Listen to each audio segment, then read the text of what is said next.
Selamat datang, salam sejahtera. Terima kasih karena bersama dengan saya di Nazlin Unity Channel. Saudara-saudara sekalian, ada kabar angin mula bertiup sekali lagi. Menyatakan bahwa bakal ada 5, 6, 7, 8, 9, 10 orang pemimpin daripada Bersatu dan PAS bakal meninggalkan sokongan daripada Perikatan Nasional dan mengalih sokongan kepada Anwar Ibrahim. Ini semua tentang isu peruntukan yang mana tidak ditangani dengan profesional oleh kepimpinan Perikatan Nasional. Oleh sebab itulah, isu peruntukan bukanlah cerita dongeng. Muhyiddin tunggu apa lagi? Takkanlah tunggu tinggal 5 orang kerat lagi dalam Bersatu, baru mereka nak bertindak mahu membuat MOU dengan Anwar Ibrahim. Tidak mustahil untuk bercakap demikian, kerana sebelum ini orang kata mustahil akan ada beralih sokongan kepada Anwar Ibrahim kerana ada akta anti lompat parti. Namun demikian, sudah ramai 5 orang sudah menyokong Anwar Ibrahim dan dijangkakan akan ada lagi 5 yang akan menyokong Anwar Ibrahim tak lama lagi. Ini semua telah didedahkan oleh seorang ahli parlimen yang telah menyokong Anwar Ibrahim sebelum ini, dan saya rasa Anda tahu siapa mereka. Itu sebabnya tidak mustahil untuk kita nyatakan tinggal 5 orang saja penyokong Parti Bersatu yang akan menyokong Perikatan Nasional kalau ini berterusan. Silap-silap hari bulan penyokong pemimpin besar Parti Bersatu dan pemimpin besar Parti PAS juga mungkin akan terlibat sama menyokong Datuk Seri Anwar Ibrahim apabila isu tentang peruntukan ini terus dibiarkan bermaharajalela. Hanya kira-kira 2 minggu selepas ahli parlimen Kolak Angsar Iskandar Zulkarnain Abu Khalid daripada Bersatu mengumumkan sokongan kepada kepimpinan Anwar Ibrahim pada 12 Oktober lalu, kini seorang lagi wakil rakyat parti itu berbuat demikian. Ahli Parlimen Labuan Suhaili Abdul Rahman telah pun menjadi pemimpin kedua yang menyokong Anwar Ibrahim. Tidak jauh berbeza dengan Datuk Seri Iskandar. Beliau mengatakan alasan beliau menyokong Anwar Ibrahim kerana isu peruntukan dan kesukaran memberi khidmat kepada rakyat. Saudara, bukan mudah untuk menanggung atau untuk menyelenggara satu kawasan parlimen yang besar tanpa ada peruntukan yang cukup. Peruntukan ada, tapi tak diberi seperti ahli kerajaan. Jadi sebab itulah dinasihatkan Perikatan Nasional segera menangani masalah tersebut. Tapi itulah kata Anwar Ibrahim, berhentilah sombong, berhentilah angkuh, berhentilah ego.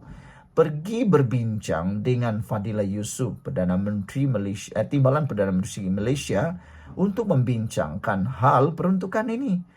Tapi Anda lihat ada pemimpin-pemimpin Perikatan Nasional yang masih angkuh, sombong dan seakan-akan masih tak mahu ambil serius tentang perkara ini.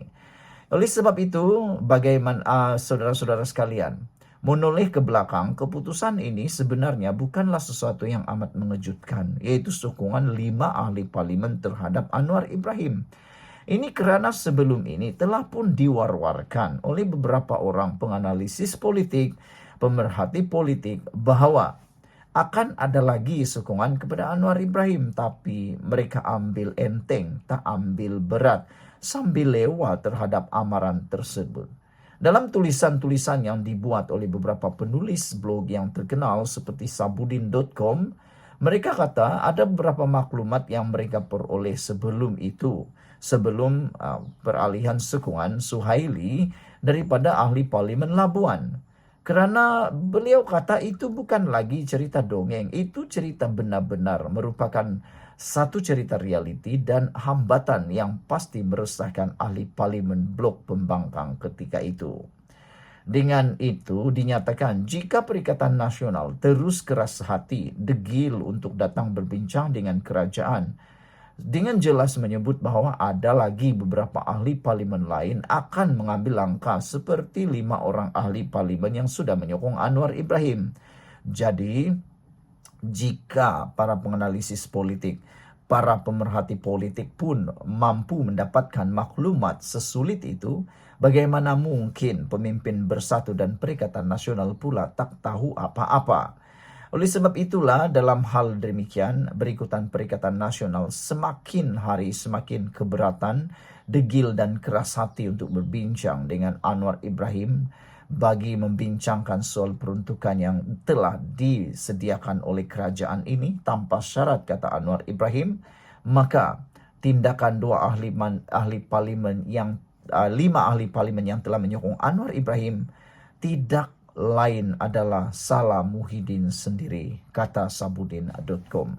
Ini kerana tindakan mereka yang seakan-akan tidak serius, tidak ternampak terlepas pandang tentang isu peruntukan yang bukan lagi cerita dongeng. Selaku pengerusi Perikatan Nasional dan Ketua Blok Pembangkang, Muhyiddin harus membuang ego dan keras hatinya untuk gabungan itu.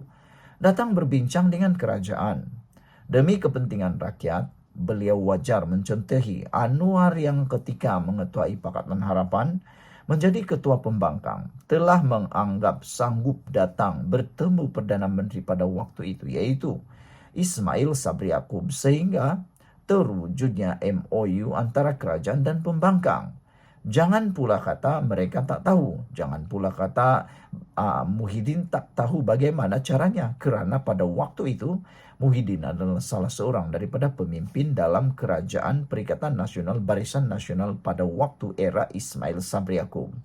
Ia kemudiannya disusuli dengan semua ahli parlimen pembangkang, akhirnya diberikan peruntukan tahunan bagi kawasan masing-masing.